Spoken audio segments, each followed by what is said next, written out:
Good morning. तर संध्याकाळची वेळ होती आणि सगळीच मुलं इकडं संध्याकाळचं बाहेर खेळायला निघतात. कारण ह्या वेळेला ऊन पण कमी असतं, थोडं वातावरण थंड असतं आणि मुलांना खेळण्यासाठी योग्य असतं. मग मी पण माझ्या बाळाला घेऊन बाहेर फिरायला गेले. मग त्याला दीदी भेटली, तिच्याशी बोललो आणि आम्ही पुढं निघून आलो. मग आमच्या इथं कॅम्पमध्ये छोटंसं पार्क आहे मुलांना खेळायला. तिथे सगळीच मुलं येऊन खेळत असतात. मग मीही पिल्लूला घेऊन तिथे गेले आणि तिथे जाता लगेच ह्याच्या असे काही नखरे सुरू असतात. बघा कसं वरती चढत आहे ना, त्याला थोडी भीती आहे ना काय आहे.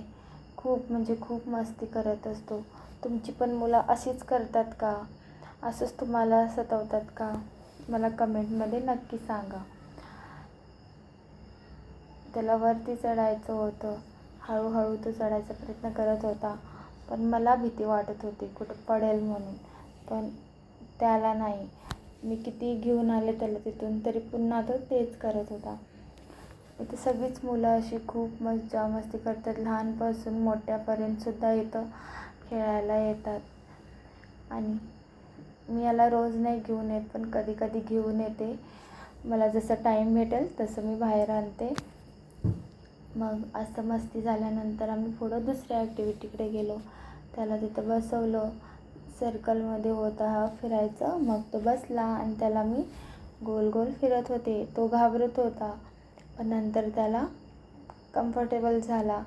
मग त्याच्यानंतर दुसऱ्या ह्याच्यामध्ये बसला. गोल मुलांसाठी फिरण्यासाठी आहे हे.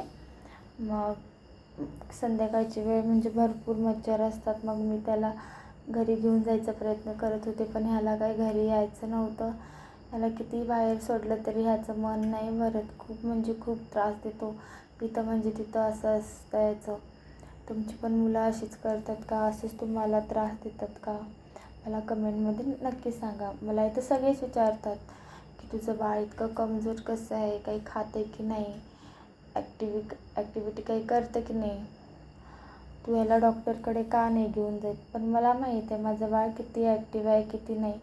तो कमजोर जरी दिसत असला ना तरी तो खूप ॲक्टिव्ह आहे. आणि हेच बघून मला खूप बरं वाटतं. मुलं लहान असली तरी दिसायला तब्येतीनं तरी ती ॲक्टिव्ह असतात ना. घरी जात होता त्याला मध्ये डॉग दिसला आणि सगळीच मुलं त्या डॉगच्या मागे जात होती आणि हा पण जात होता. मग असंच पुन्हा वेळ झाला. मग आम्ही घरी निघून आलो. तुम्हाला कसा वाटला आमचा व्लॉग नक्की सांगा. Thank you for watching.